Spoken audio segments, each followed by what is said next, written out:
안녕하십니까?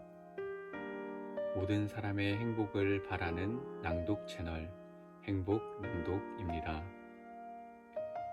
오늘 함께 하시는 이 시간도 여러분들에게 행복에 한 발짝 더 다가가는 기여가 되기를 바랍니다. 여러분들의 구독, 알림 설정, 좋아요는 여러분의 행복, 저의 행복, 그리고 모두의 행복을 바라는 이 채널에 도움이 됩니다. 오늘도 데일 카네기의 인간관계론을 함께 나누기를 원합니다. 2장 사람의 호감을 얻는 6가지 방법 중에서 두 번째 방법인 좋은 인상을 주는 아주 간단한 방법이라는 부분을 여러분과 함께 나누겠습니다. 최근에 나는 뉴욕에서 열린 한 디너 파티에 초대를 받았다. 손님 중에는 꽤 많은 재산을 물려받은 한 상속녀가 있었는데 그녀는 모든 사람들에게 좋은 인상을 남기고 싶어 했다. 그녀는 상당한 돈을 낭비하며 오피코트와 다이아몬드, 진주 등으로 온몸을 휘감고 있었다. 하지만 정작 얼굴은 전혀 신경을 쓰지 않은 것 같았다. 그녀의 얼굴은 심술과 이기심으로 번들거렸다. 그녀는 모두가 잘 알고 있는 중요한 사실을 혼자만 모르고 있었는데 그건 바로 한 사람의 얼굴에 드러난 표정이 그가 걸친 옷보다 훨씬 더 중요하다는 사실이다. 찰스 슈왑은 자신의 미소가 $1,000,000의 가치가 있다고 내게 말한 적이 있다. 아마도 그는 이 중요한 사실을 이해하고 있었을 것이다. 그의 성격과 매력, 다른 사람의 호감을 얻는 능력 덕분에 슈왑은 놀라운 성공을 거둘 수 있었기 때문이다. 특히 그의 성격 중에서도 가장 호감 가는 부분은 매력적인 미소였다. 언젠가 인기 가수 겸 배우인 모리스 슈발리에와 만난 적이 있었는데 솔직히 좀 실망했다. 침울하고 뚱한 그의 모습은 평소 기대했던 모습과 너무도 달랐기 때문이다. 하지만 그가 미소를 짓자 모든 것이 달라졌다. 마치 구름이 걷히고 햇살이 비추는 것 같았다. 그 미소가 없었더라면 그는 아버지나 다른 형제들처럼 파리에서 가구 만드는 신세를 면하지 못했을 것이다. 100마디 말보다 행동이 훨씬 더 강력하다. 그리고 미소는 나는 당신이 좋습니다. 당신을 보면 행복합니다. 당신을 만나서 기쁩니다와 같은 표현이다. 이것이 바로 강아지가 사람에게 그토록 사랑받는 이유다. 개는 사람을 보면 정말 좋아서 어쩔 줄 몰라 한다. 그래서 그런 개들을 보면 우리도 저절로 기분이 좋아진다. 가식적인 미소? 그걸로는 안 된다. 아무도 속지 않는다. 우리 모두 가식이라는 것을 알고 불쾌해 한다. 나는 진짜 웃음, 훈훈한 미소, 진심에서 우러나오는 웃음, 그리고 시장에서 값을 좋게 받을 수 있는 종류의 미소에 관해 이야기하고 있다. 뉴욕의 대형 백화점에서 근무하는 한 인사 담당자가 내게 말하기를 뚱한 표정의 철학 박사보다는 비록 초등학교도 못 나온 판매 여사원이라도 아름다운 미소를 지녔다면 그녀를 채용하겠다고 했다. 미국 내 최대 고무제조 회사 회장은 자신의 경험상 어떤 분야든지 즐기지 못하면 성공하기가 어렵다고 말했다. 그 분야의 선구자인 그는 성실함만이 원하는 것을 거머쥘 수 있는 유일한 열쇠라는 오래된 격언을 그다지 신뢰하지 않았다. 그는 이렇게 말했다. 내가 성공한 사람들을 쭉 지켜봐왔는데 그들이 성공한 이유는 사업하는 것 자체를 굉장히 즐겼기 때문이에요. 나중에 즐겁게 하던 것들이 점점 일이 되어버리자 그들도 변하더군요. 그러면 사업은 성장이 둔화되기 시작하고 모든 즐거움은 잃어버리고 결국엔 실패하더군요. 다른 사람들이 당신을 만나서 좋은 시간을 보내기 원한다면 당신도 사람들을 만나면서 좋은 시간을 보내야 한다. 나는 수천 명의 기업가들에게 일주일 동안 매일 누군가에게 미소를 지은 후 그 결과가 어땠는지 수업 시간에 함께 공유하게 한 적이 있었다. 어떤 일들이 있었을까? 우선 뉴욕에서 주식 브로커로 일하는 윌리엄 B. 스타인하르트의 편지를 보자. 그의 경우가 특히 별난 사례는 아니다. 오히려 수백 가지의 경우를 대표하는 전형적인 사례다. 스타인하르트는 이렇게 적었다. 아내와 결혼한 지 18년이 지났습니다. 그리고 그 긴 시간 동안 저는 아침에 일어나서 출근하기까지 아내에게 웃어 보이거나 길게 말한 적이 거의 없었습니다. 저는 브로드웨이 최악의 불평꾼 중 하나였죠. 웃음에 관한 제 경험을 이야기해 달라는 당신의 요청에 저는 일주일 동안 한번 도전해보자고 생각했습니다. 그래서 다음날 아침 머리를 빗으면서 거울에 비친 우울한 표정의 제 자신에게 말했죠. 빌, 오늘부터는 아내와 멀어지게 한 그 찡그린 표정을 지워버리는 거다. 이제부터는 웃는 거야. 바로 지금 당장 시작하는 거야. 저는 그날 아침 식탁에 앉으면서 아내에게 좋은 아침이야 자기라고 미소 지으며 인사했습니다. 당신은 제 아내가 놀랄 수도 있을 거라고 기뜸했었죠. 그런데 제 아내의 반응을 과소평가하신 겁니다. 아내가 너무 당황하더군요. 충격을 받은 거죠. 저는 아내에게 언젠가 오늘 아침 같은 상황이 일상이 되는 날이 올 거라고 말하고는 매일 아침마다 웃으며 인사를 계속했어요. 이렇게 변화된 제 태도 덕분에 지난 2달간 우리 집은 작년보다 훨씬 더 행복해졌습니다. 이제 출근할 때 아파트 엘리베이터를 작동하는 사람에게도 좋은 아침입니다 라고 웃으며 인사합니다. 수희 아저씨에게도 미소로 인사하죠. 지하철 매표소 직원에게 잔돈을 거슬러 받을 때도 웃습니다. 증권거래소에 있을 때도 최근에야 제가 웃는 것을 보게 된 사람들에게 미소를 지어 보입니다. 저는 곧 모두가 저를 보며 웃어준다는 것을 알게 되었습니다. 그리고 저에게 불평불만을 토로하던 사람들을 밝게 대하고 그들의 불만 사항을 들으며 미소 지으면 문제를 훨씬 쉽게 조정할 수 있다는 것도 알았습니다. 웃음이 돈을 벌어준다는 걸 깨달았어요. 그것도 매일 아주 많은 돈을요. 저는 다른 중개인과 사무실을 같이 사용합니다. 그 중개인의 사무 직원 중 하나는 호감형의 젊은 친구인데 최근에 제가 변한 걸 보고는 무척 들떠 있습니다. 얼마 전에는 인간관계에 대한 저의 새로운 철학에 대해 그와 이야기를 나눴습니다. 그러자 그가 고백하기를 처음에 제가 자기 회사와 같은 사무실을 쓰기로 했을 때 그는 제가 아주 끔찍한 불평꾼이라고 생각했다고 하더군요. 그런데 얼마 전부터 생각이 바뀌었다고 했습니다. 제가 웃을 때 굉장히 인간미 있어 보인다 하더군요. 저는 제 안에서 일어난 비난의 마음도 없애버렸습니다. 이제 비난하기보다는 감사하고 또 칭찬합니다. 제가 원하는 것을 말하기보다 다른 사람의 관점에서 보려고 노력합니다. 이런 것들이 정말이지 제 인생을 완전히 바꿔놓았습니다. 저는 이전과는 완전히 달라졌습니다. 훨씬 더 행복해지고 친구들도 더 많아졌습니다.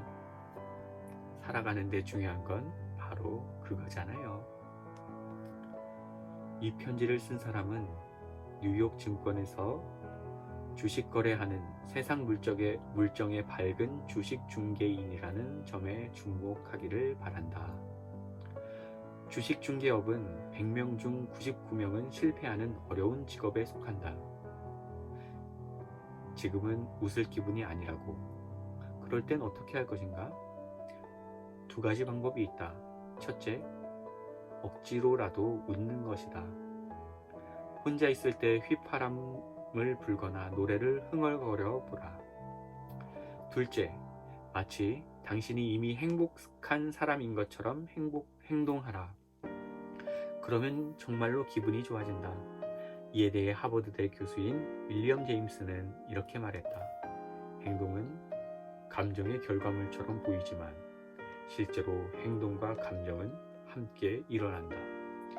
의지로 직접 제어할 수 있는 행동을 통제함으로써 의지의 영향을 받지 않는 감정을 간접적으로 통제할 수 있다. 따라서 기분이 별로일 때 주체적이고 자발적으로 기분을 전환하는 방법은 바로 앉아서 이미 기분이 좋은 것처럼 말하고 행동하는 것이다. 세상 모든 사람들이 행복을 추구한다. 그리고 행복을 찾는 확실한 방법이 한 가지 있다. 바로 당신의 생각을 조절하는 것이다. 행복은 외부의 조건에 의해 결정되지 않는다. 행복은 내면의 조건에 달려있다. 그것은 당신이 무엇을 갖고 있는지, 당신이 누구인지, 당신이 어디에 있는지, 또는 당신이 행복해지거나 불행해지려고 무엇을 하는지에 관한 것이 아니다. 바로 당신이 어떻게 생각하는지에 달려있다. 예를 들어 두 사람이 같은 공간에서 같은 일을 하고 있다고 하자. 두 사람은 동일한 부와 명예를 지니고 있지만 한 사람은 불행해 보이는데 다른 한 사람은 행복하다. 왜일까? 바로 내면의 태도에 달려있기 때문이다. 나는 살인적인 열대 지역의 더위 속에서 구식 농기구로 농사를 짓는 가난한 소장농에게서 행복한 얼굴을 많이 보았는데 그 수는 뉴욕이나 시카고, LA의 시원한 사무 환경의 사람들보다 결코 적지 않았다. 셰익스피어는 말했다. 좋고 나쁨이란 존재하지 않는다. 다만 생각이 그렇게 만들 뿐이다. 에이브러햄 링컨은 대부분의 사람들은 자기가 행복하기로 마음먹을 만큼 행복하다라고 말했다. 그의 말이 옳다. 나는 뉴욕의 롱아일랜드 기차역의 계단을 오르면서 이 진리를 증명하는 아주 생생한 장면을 목격했다. 바로 내 코앞에서 30명에서 40명의 지체장애 아들이 지팡이와 목발에 몸을 의지하고 힘겹게 계단을 오르고 있었다. 심지어 한 아이는 엎혀 올라가야 했다. 그런데도 아이들의 웃음소리와 즐거운 분위기에 나는 무척 놀랐다. 내가 느낀 바를 아이들을 인솔하는 사람에게 말하자 그는 이렇게 대답했다. 맞습니다. 아이들은 평생 불구로 살아야 한다는 걸 깨달으면 처음에는 충격을 받습니다. 하지만 일단 충격을 극복하면 보통 자신의 운명을 받아들이고 평범한 또래 아이들만큼 똑같이 행복해지죠. 나는 아이들에게 경의를 표하고 싶었다. 그 아이들은 내게 결코 잊지 못할 큰 가르침을 주었다. 언젠가 나는 영화배우 메리 픽포드와 함께 시간을 보낸 적이 있었다. 그녀는 당시 더글러스 페어뱅크스와 이혼을 준비하는 중이었다. 사람들은 그녀가 슬픔에 젖어 불행한 나날을 보낼 것이라고 생각했다. 하지만 그녀는 내가 만나본 그 누구보다 차분하고 당당해 보였다. 심지어 행복한 모습까지 보였다. 그 비밀은 무엇일까? 그녀는 자신이 쓴 35페이지짜리 책에 그 비밀을 털어놓았다. 도서관에 가면 그녀가 쓴 왜 신을 찾지 않는가라는 책을 찾아보기 바란다. 세인트 루이스 카디널스의 삼루수였던 프랭클린 베트건은 미국에서 가장 성공한 보험 판매원으로 변신했다. 그는 웃는 사람이 항상 환영받는다는 사실을 오래전에 깨달았다고 내게 말했다. 그래서 다른 사람의 사무실을 방문할 때면 항상 문 앞에서 잠깐 멈춰 서서 감사해야 할 많은 사실들을 떠올리면서 진심 어린 웃음을 크게 지은 다음 웃음이 사라지기 전에 사무실의 문을 열고 들어갔다. 이런 간단한 방법이 보험 판매에서 큰 성공을 거두는데 많은 도움이 되었다고 그는 생각하고 있다. 수필가이자 발행인인 엘버트 하버드의 사려 깊은 조언을 잘 읽어두길 바란다. 하지만 읽기만 하고 실제 삶에서 실천하지 않는다면 당신에게 아무 도움이 되지 않는다는 것도 명심하라. 문 밖에 나설 때마다 턱을 당기고 고개를 들고 숨을 크게 들이마셔라. 햇살을 만끽하고 미소로 친구들을 환대하고 매번 진심을 담아 악수하라. 오해받는 것을 두려워하지 말고 적에 대해 생각하느라 시간 낭비하지 마라. 항상 자기가 하고 싶은 일에 대해 생각하라. 그리고 망설이지 말고 목표를 향해 전진하라. 당신이 하고 싶은 멋지고 빛나는 일을 마음에 새겨라. 그러면 마치 끊임없이 흐르는 조류 속에서 산호가 꼭 필요한 영양소를 얻듯이 하루하루 흘러가는 시간 속에서 이루고자 하는 바를 실현하기 위해 자신도 모르게 꼭 필요한 기회를 움켜쥔 모습을 발견할 수 있을 것이다. 당신이 되고자 하는 능력 있고 성실하고 쓸모있는 사람을 마음속에 그리면 그 생각이 매 시간마다 당신을 특별한 사람으로 변화시킬 것이다. 모든 것이 마음먹기에 달렸다. 항상 용기, 정직, 그리고 밝은 기운과 같은 올바른 태도를 지녀라. 올바른 생각이 곧 새로운 창조다. 간절히 바라면 이루어지고 진심을 담은 기도는 응답을 받는다. 우리의 마음은 단단해질 것이다. 턱을 당기고 고개를 들라. 우리는 내면에 무한한 가능성을 지닌 사람들이다. 고대 중국인들은 세상 물정에 밝고 현명한 사람들이었다. 그래서 중국 경언 중에는 우리가 항상 새겨들어야 할 말들이 많다. 예를 들면 이런 것이다. 웃을 줄 모르는 사람은 장사하면 안 된다. 장사 이야기가 나와서 말인데 몇 년 전에 뉴욕의 어느 백화점은 크리스마스 성수기에 매장 직원들이 압박에 시달린다는 사실을 알게 되면서 다음과 같은 따뜻한 철학을 담은 광고를 내보냈다. 크리스마스에 만나는 미소의 가치. 미소의 값이 매겨진 것은 아니지만 그보다 더 큰 가치를 줍니다.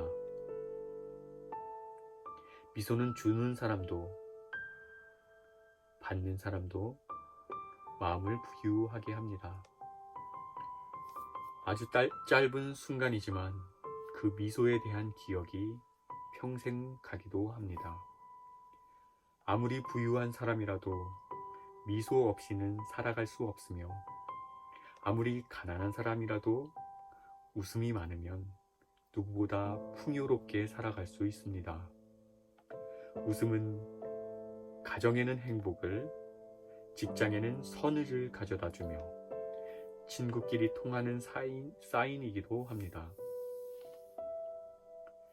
웃음은 지친 사람들에게는 휴식이고 낙심한 사람들에게는 희망이자 슬픔에 빠진 사람들에게 한 줄기 빛이며 문제를 해결하는 최고의 자연 해독제입니다. 하지만 웃음은 사고 팔 수도 구걸할 수도 빌리거나 훔칠 수도 없습니다. 왜냐하면 웃음은 베풀었을 때 비로소 누군가에게 의미를 갖기 때문입니다. 크리스마스 성수기 막바지 우리의 일부 매장 직원이 너무 지쳐 당신에게 웃어 보일 힘도 없을 때 한 번쯤 당신의 미소를 나눠주시지 않으시겠습니까? 더 이상 줄 수 있는 게 아무것도 없는 사람인 만큼 미소가 필요한 사람은 없을 테니까요. 그러므로 다른 사람의 호감을 사고 싶다면 다음과 같이 해보라. 오늘은 2장 사람의 호감을 얻는 6가지 방법 중 2번째 방법을 함께 읽었습니다. 그 비결은 웃어라 라는 것입니다. 오늘 함께 나눈 데일 카네기 인간관계론의 글도 여러분과 저 모두의 행복에 최고의 지식이 되기를 바랍니다. 다음 시간에 만나겠습니다. 안녕히 가세요.